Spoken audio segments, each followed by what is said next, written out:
Imagine a realm where the seasons' rhythms rule, where centuries of agriculture and fishing have reshaped the land, yet where people and nature remain in harmony.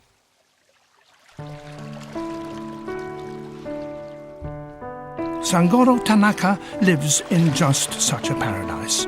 At 83, he's a guardian of one of Japan's secret water gardens.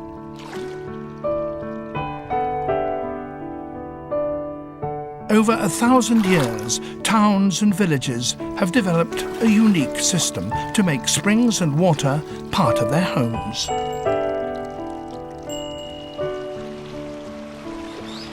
From inside their houses, the stream pours into Japan's largest freshwater lake, near the ancient capital of Kyoto.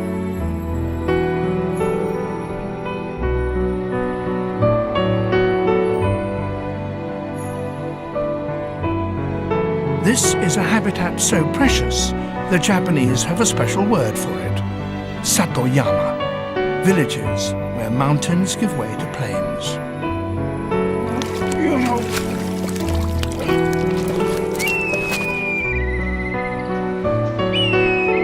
They are exceptional environments, essential to both the people who maintain them and to the wildlife that now share them.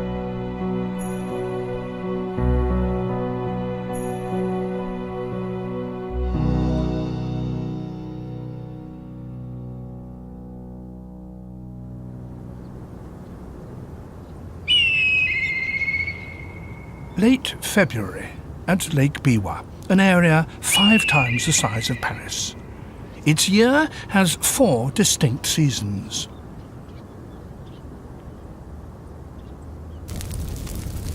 Reeds, desiccated by winter winds, feel the heat of spring. They are all that remain. The rest have gone to make roofs or screens. Flames consume both pest and weed.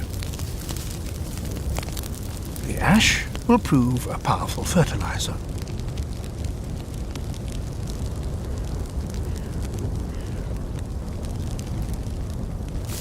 Destruction creates the very conditions in which a wide range of species will eventually flourish.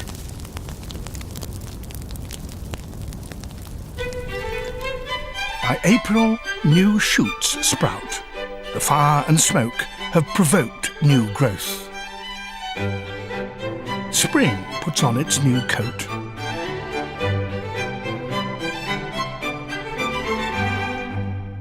Meltwater cascades from the mountains, swelling the lake till it brims over. Parched earth soaks into wetland.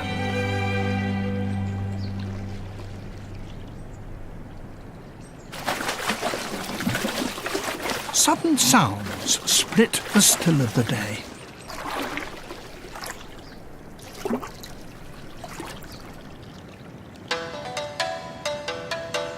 A chain of male carp dance after a female.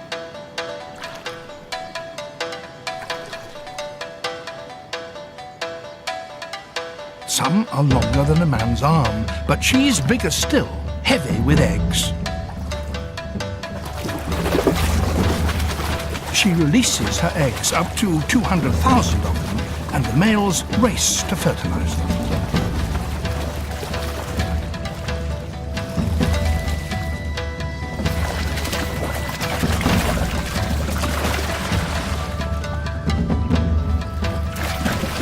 For the rest of the year, these carp inhabit the chill depths of the lake. To spawn, they must seek warm shallows.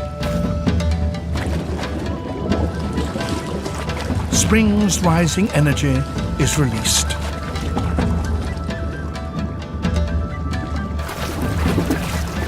Over 200 carp crowd here today.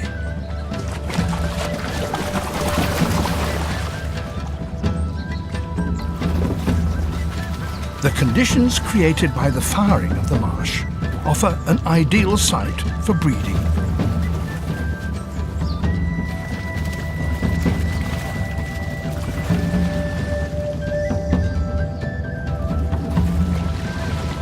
There are only a few days a year, when so many fish throng here.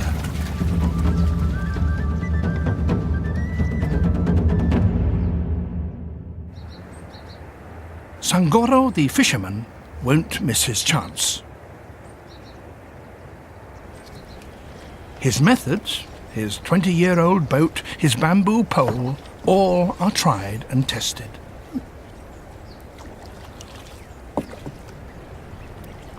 It takes years to really master the art of punting.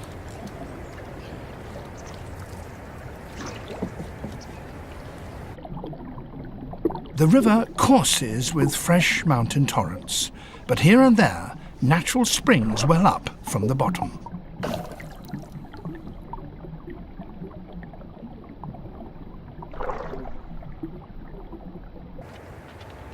The marsh is a maze, but to Sangoro it's as familiar as his garden.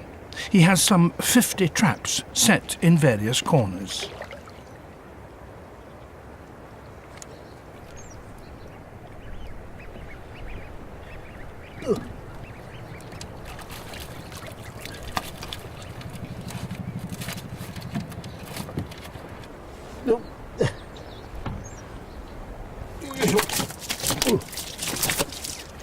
The carp are Lake Biwa's spring gift.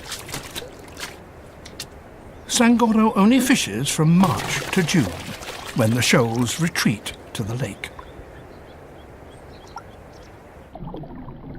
He uses a simple snare of traditional materials. There's not even any bait. He just sinks a trap for the fish to swim into.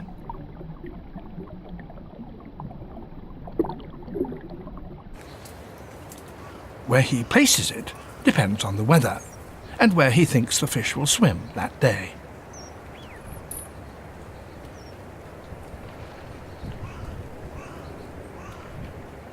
Intuition springs from long experience.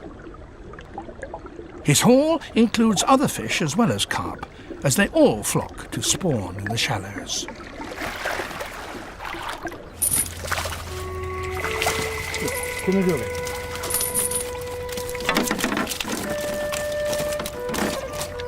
This trap is full of carp called crucians. With a single trap, he may net a dozen fish to take home.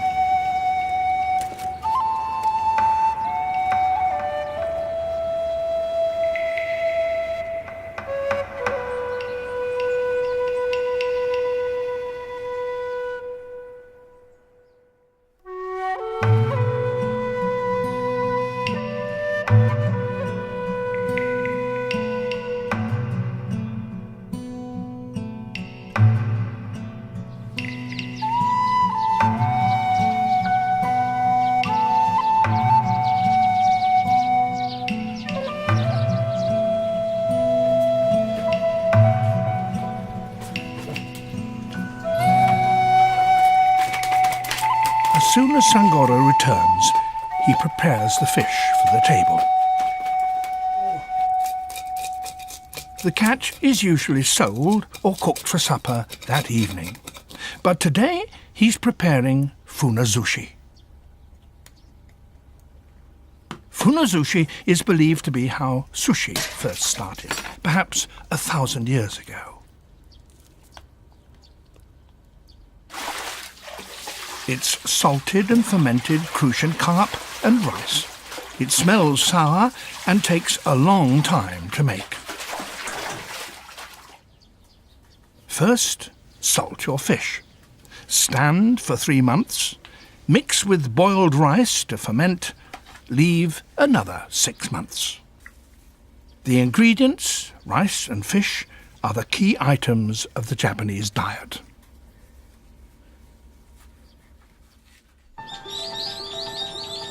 Sangoro's home lies about 2 kilometers inland from the lake shore. Water from boreholes under the village is piped into the houses.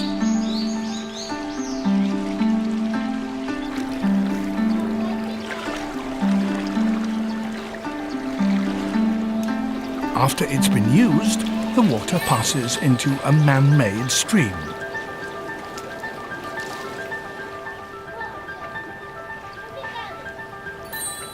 what could be a barren canal teems with hidden life.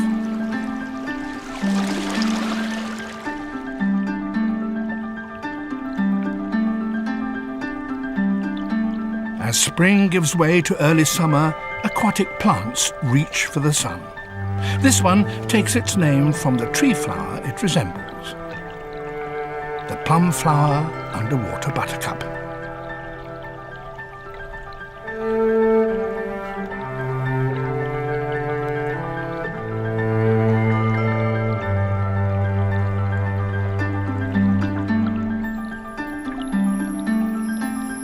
This little stickleback has no scales and can only live in the clearest of fresh water. It normally prefers cold northern currents. This is the furthest south it's found.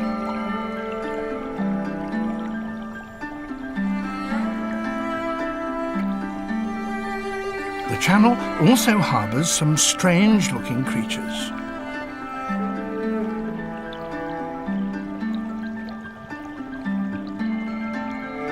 Brook lampreys, primitive jawless fish that resemble eels. A river crab discovers just how slippery lampreys are. The channel through the village is home to creatures large and small. The water sustains people too, and in turn they use it sustainably.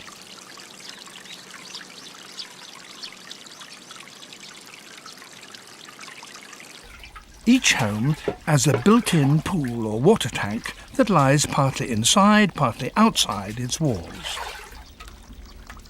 In the pool lounge friendly, ornamental carp.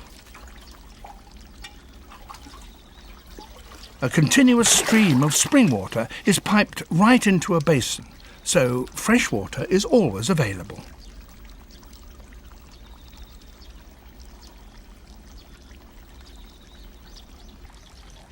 The carp are not purely ornamental, nor are they to be eaten. People rinse out pots in the tanks and clean their freshly picked vegetables. If they simply pour the food scraps back in the water, they risk polluting the whole village supply. However, carp can scour out even the greasy or burnt pans.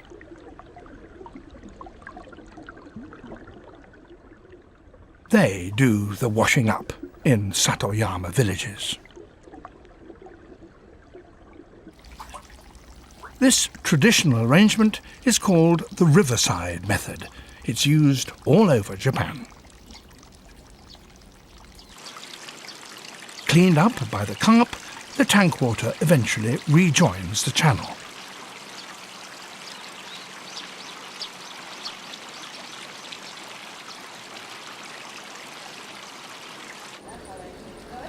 For some wildlife, the man-made creek provides an ideal place to raise young.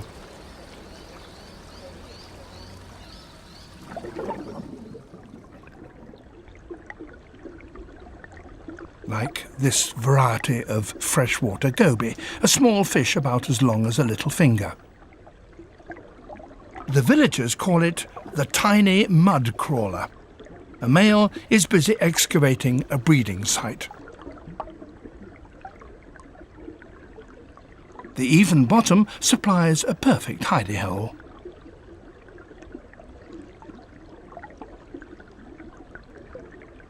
As always, the best locations are highly sought after. Here comes another male. He'd like to move in. And he's prepared to fight for it.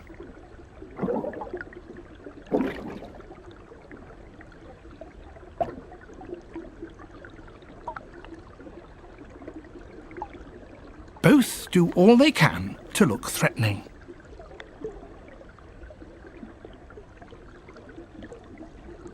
Opening their mouths and erecting their dorsal fins to look bigger.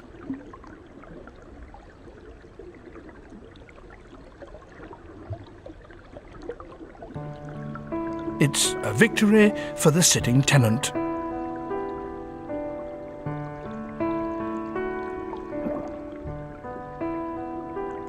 There's another goby behind him.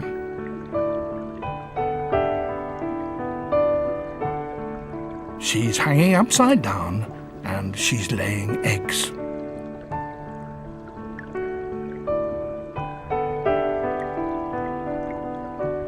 The victory over the den gave her a place to spawn in safety.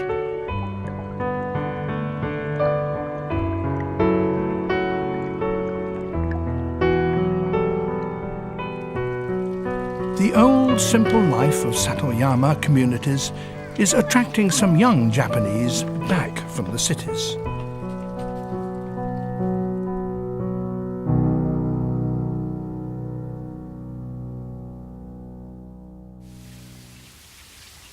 It's June, 4 months after the hungry flames licked the air. Reeds that rose from the ashes now reach overhead. The marshy landscape takes on its summer look.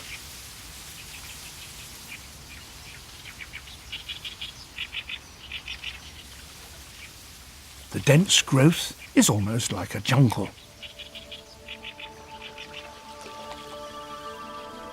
A world filled with tiny lives.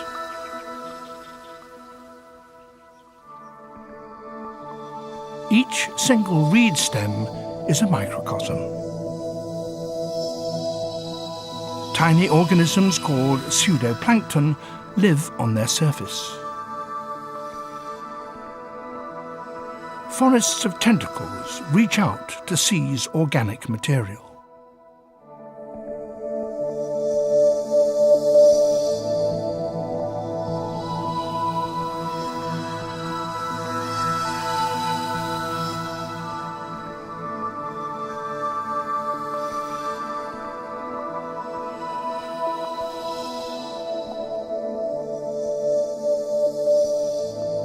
Earlier, in spring, young carp hatched in the flooded fields.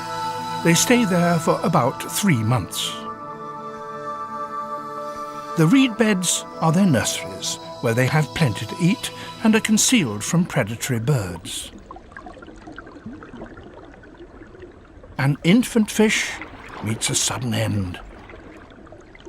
It's been grabbed.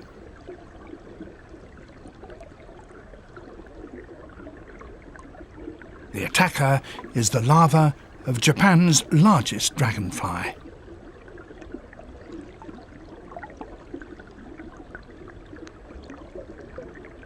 This aggressive ambusher hides in sand or gravel.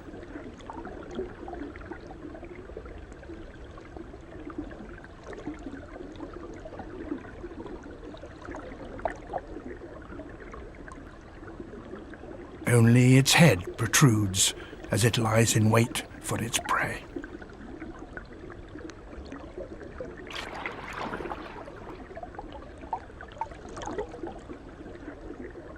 Its correct name is the golden-ringed dragonfly. But to the Japanese, and to Sangoro, in its adult form, it's the king of dragonflies. Chicks accompany a parent coot. Now is the best time to find food. An adult calls in warning.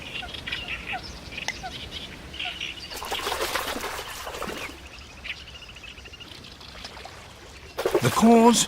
The coot's number one enemy, a weasel, egg thief and baby coot snatcher. A narrow escape. Waterfowl have to guard against foxes and snakes too. For safety, grebes make floating fortresses anchored to firmly rooted plants.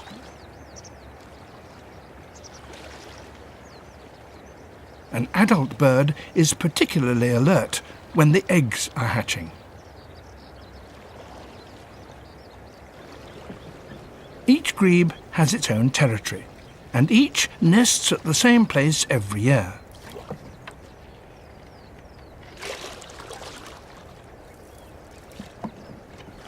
Here comes Sangoro.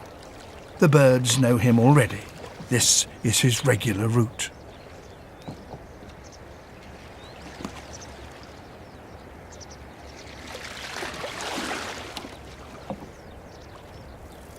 He spends 2 hours checking all the traps he set yesterday.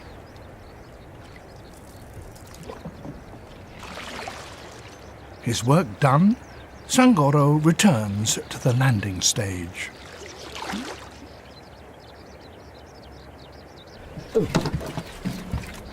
You should see the ones that got away.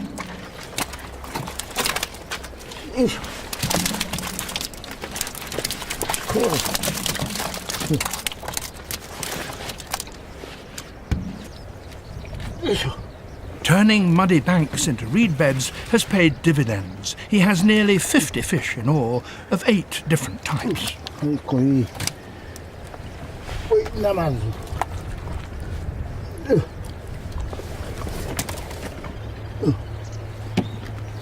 Sangoro won't eat the smallest fish.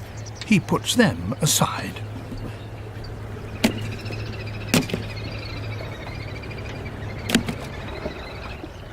He will share his good fortune.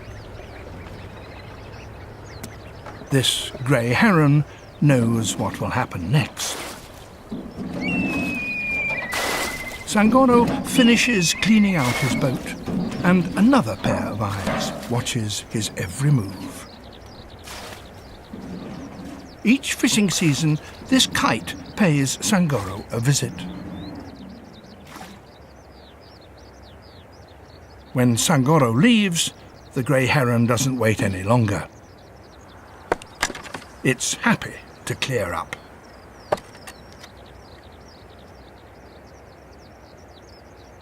Sangoro left the tiddlers for the birds. It's his way of sharing nature's riches with those around him.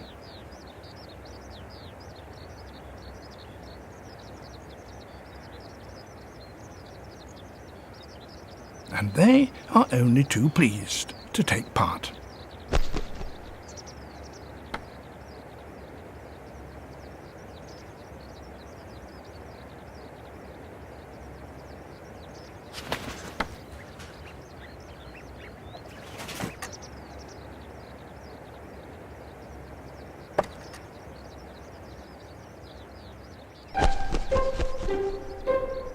The kite will take the fish back to hungry chicks.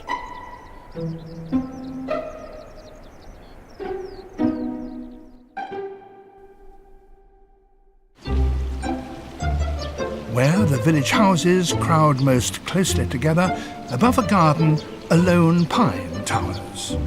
On a branch is a large nest.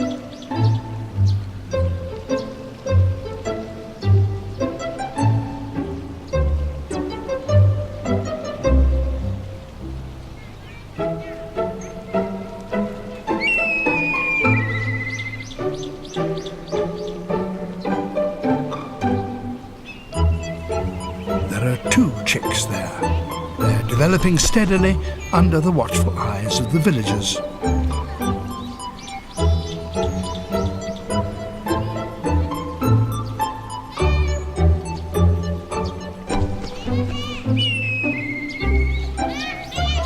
Sangoro's gift is a token of the village's close ties with wildlife.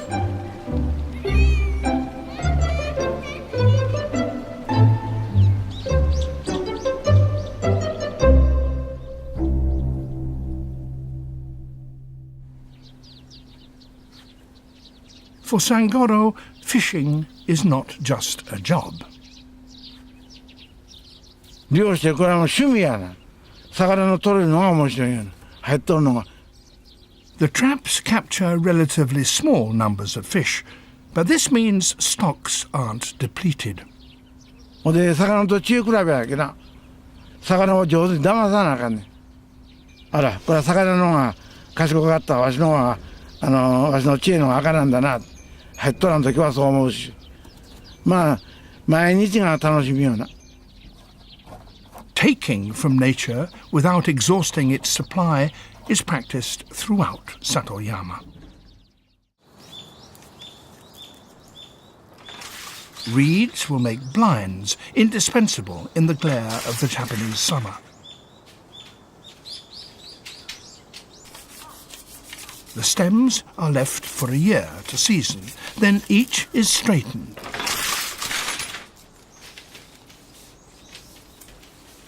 Local materials find a use locally.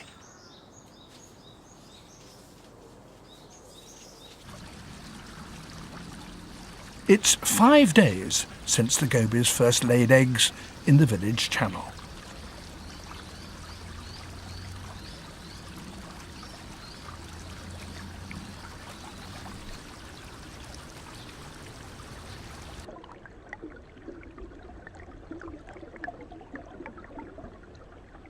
The male is still around. He's very protective, keeping predators away and taking great care of his offspring.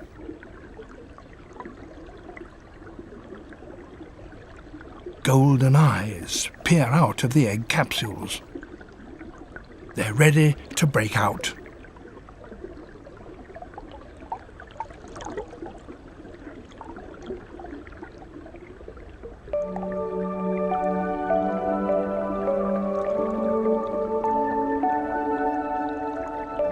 The anxious father fans them, keeping them oxygenated.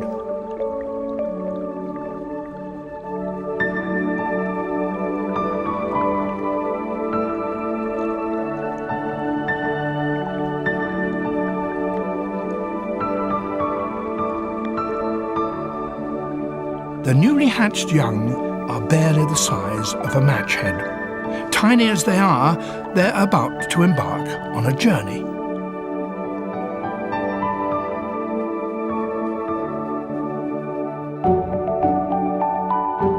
They will ride the current the 2 kilometres to Lake Biwa. There they will feed on the abundant plankton.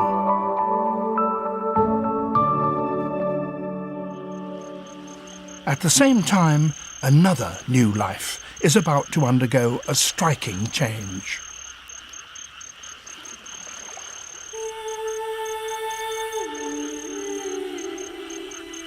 The larva of a golden-ringed dragonfly. In the dark, hidden from predators, it quietly begins its metamorphosis.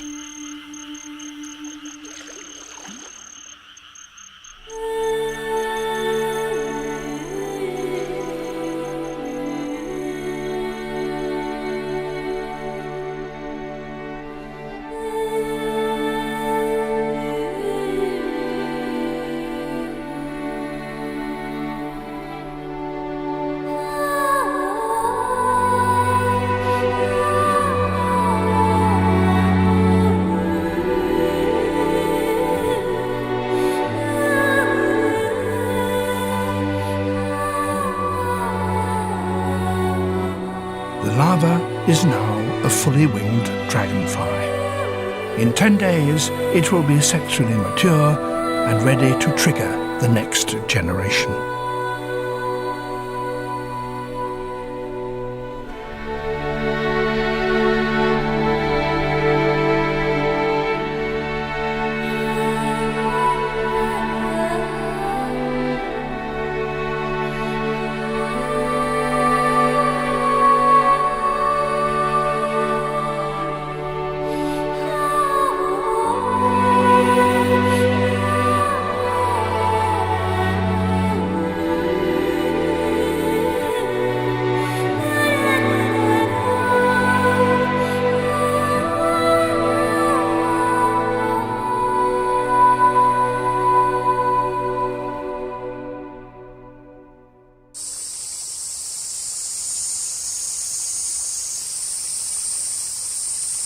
In the sticky heat of mid-July, villagers gather.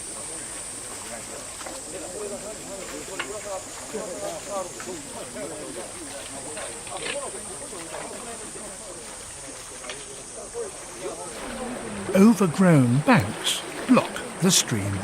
Time to clear the water plants. 20 families band together for their part of the channel. For the villagers, it's a welcome task their ancestors carried out for hundreds of years. For the fish in the creek, it's a huge nuisance. Flushed out of the shady vegetation, they seek refuge elsewhere.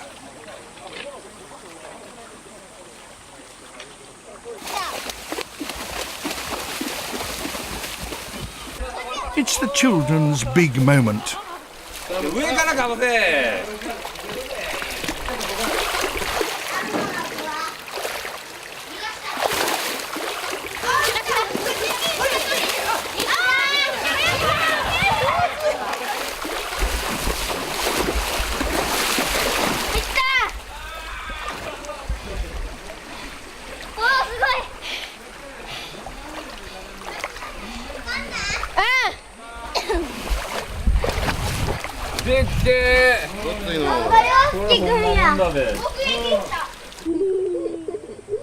With wild creatures so close, children experience nature directly.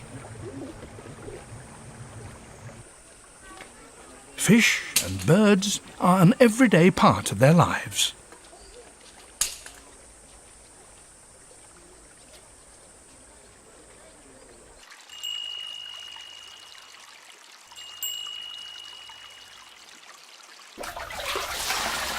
Three months have elapsed at Sangoro's house. Sangoro's wife, Chicano, washes the fish salted in spring.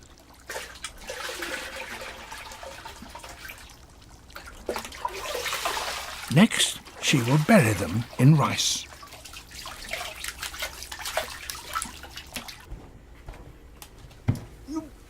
Sangoro's job is the back-breaking bit.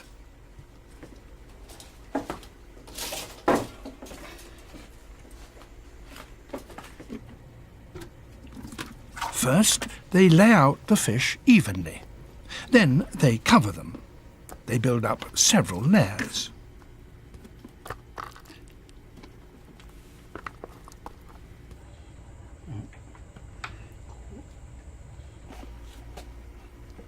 The rice starch feeds microorganisms that cause fermentation.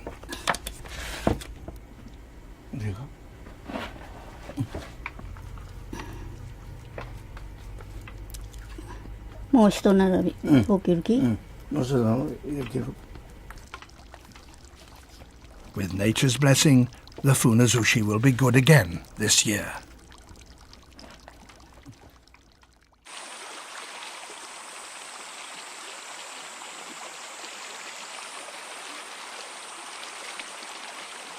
After the clean-up, the channel runs smooth and clear. Small fry are encouraged to return.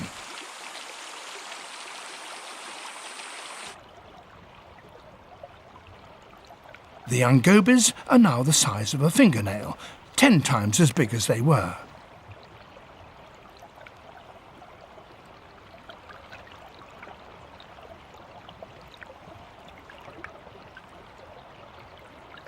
The hatchlings from the village have spent 2 months feeding on Lake Biwa's planktons.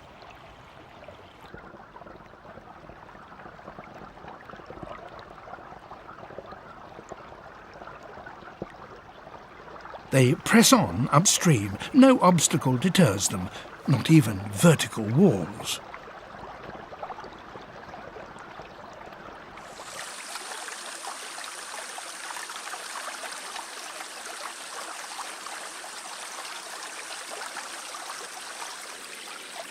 Inland, the channel narrows, and ahead lies something only too keen to greet them.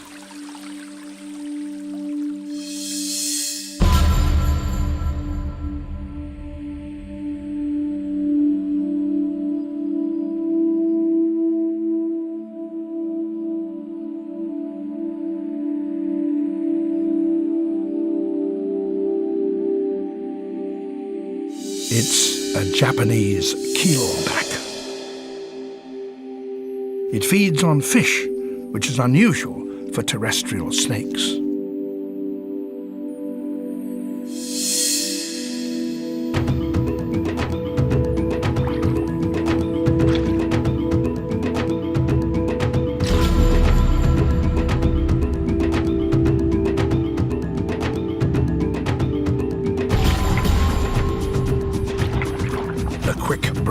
keelback catches the lazy goby.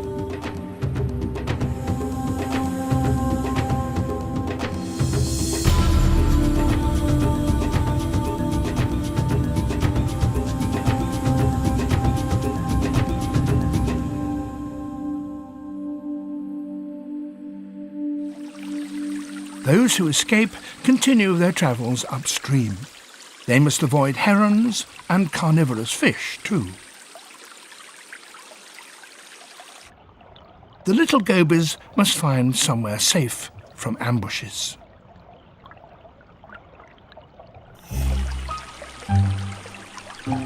They bump into a row of fence posts. Inside are carp, which won't attack them.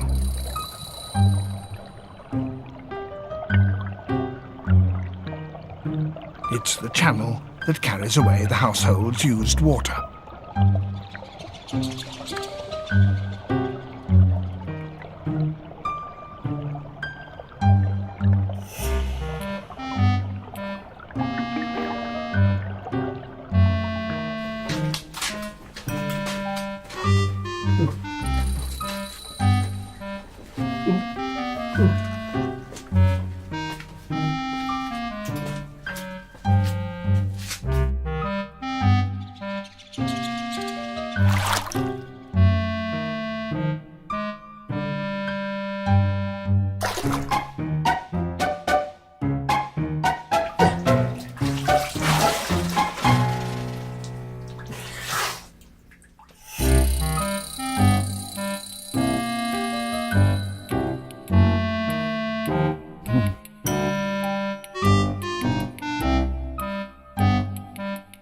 Sangoro's pool offers the young goby sanctuary, even if he will have to do the dishes.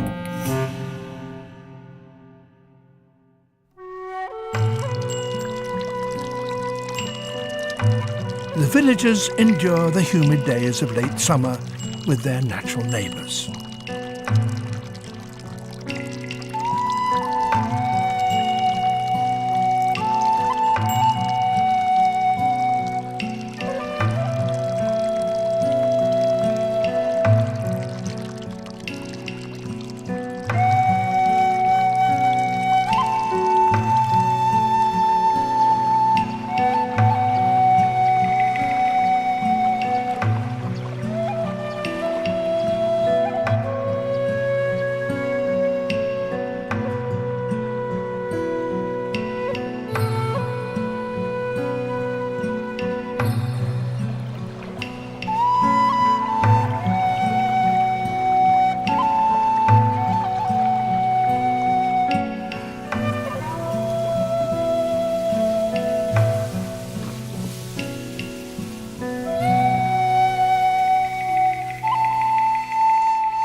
It's a drowsy afternoon.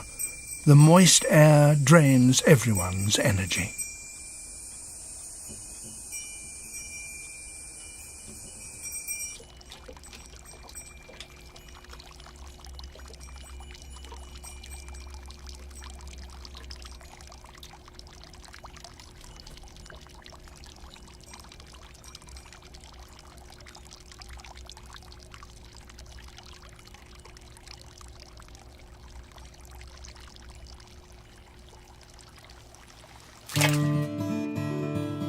The temperature of the spring water in the house pools remains a constant pleasure.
the fiery summer burns itself out.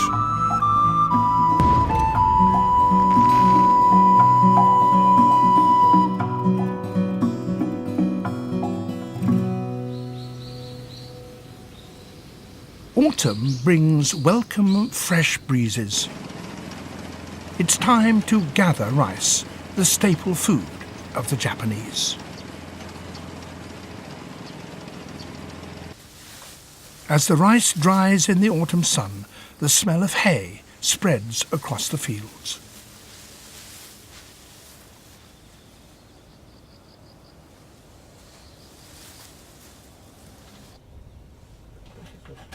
With the harvest in, the time has come to give thanks. Sangoro picks 2 live fish from the house pool.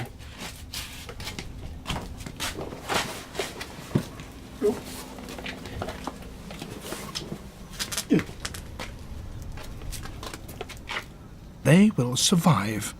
But tomorrow is the day the god of the rice paddy goes back to the mountains. He won't depart without being given offerings: rice cakes, sake, white radishes, and the fresh fish.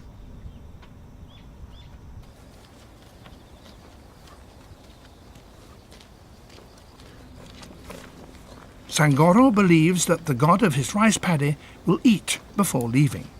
The god will return next spring when rice is sown again.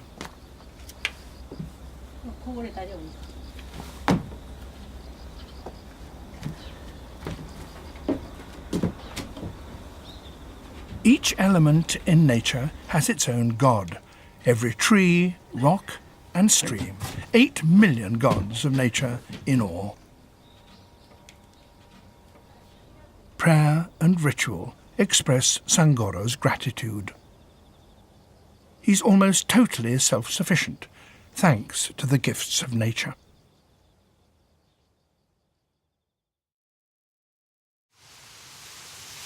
It's December. Winter's harshness looms.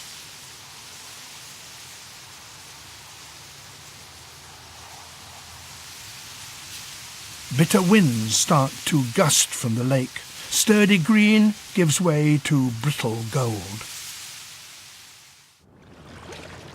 9 months have passed since the scorched earth sent out shoots.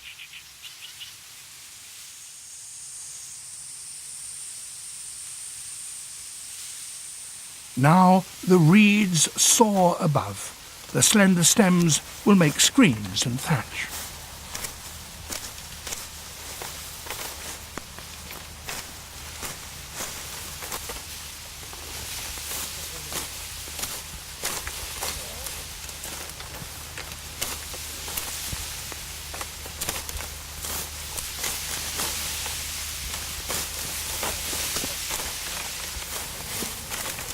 The farmers cut carefully.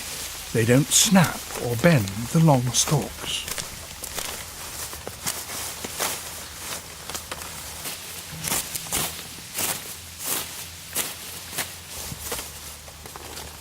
Practice has made them perfect.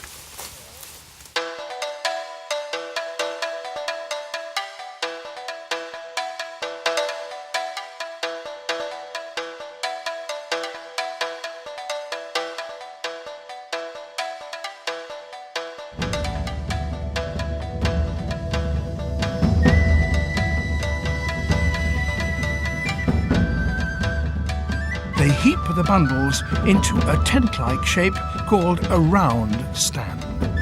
The stands will be left to dry all through the winter.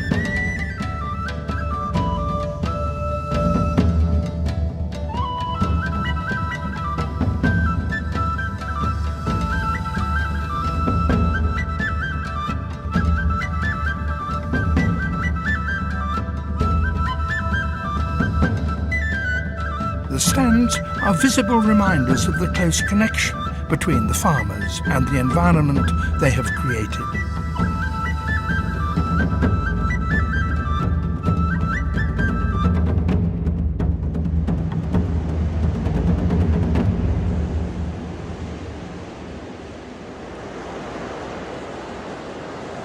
Winter grips the north. of Lake Biwa.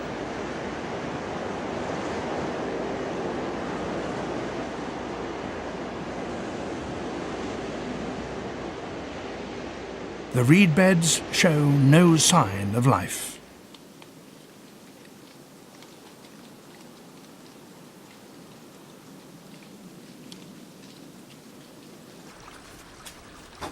But even snow can't totally erase the traces of spring.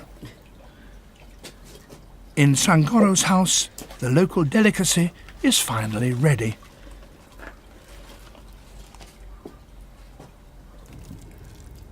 He caught the carp in his trap in spring. He and his wife salted them, and when summer came, covered them in rice to ferment. Now a further 6 months have passed.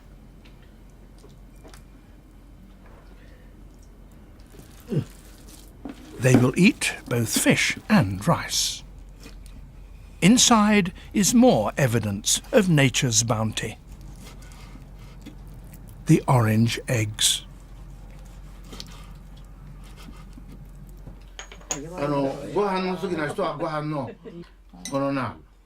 Sangoro invites his neighbors to share the funazushi.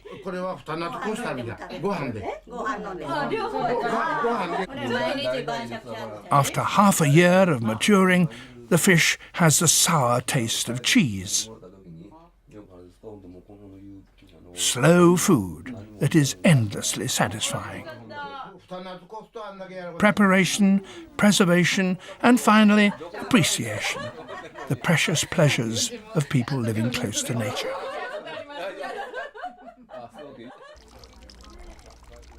Right next to their dining room, there is the basin full to the brim. It's cool in summer, warm in winter.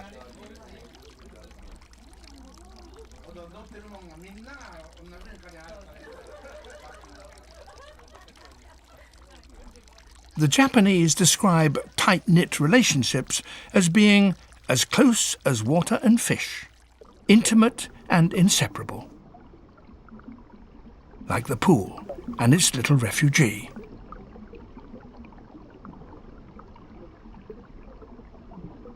The goby sits in a quiet corner, waiting for spring.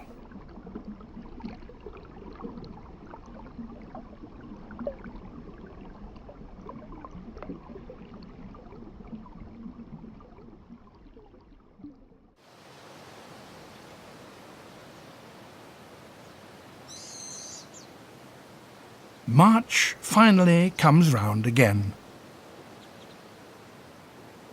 The reed beds have slept throughout the winter. Now the first rays of sun coax warmth into them.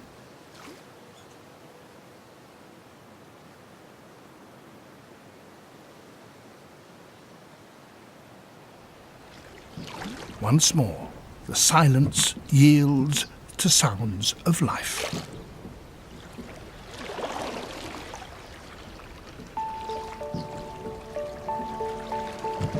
As the rhythm of the year picks up, so do lives, human and animal.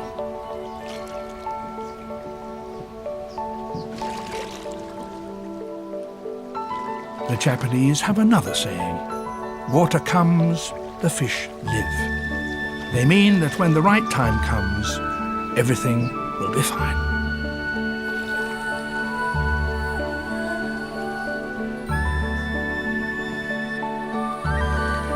Sangoro knows that in the way of Satoyama, everything has its season.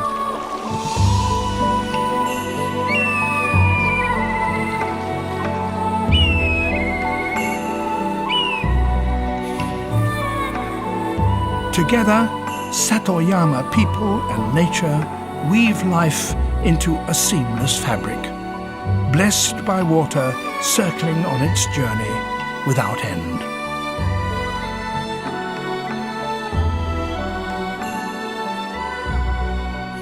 A new season, a new year, a new cycle, all begin in Japan's secret water garden.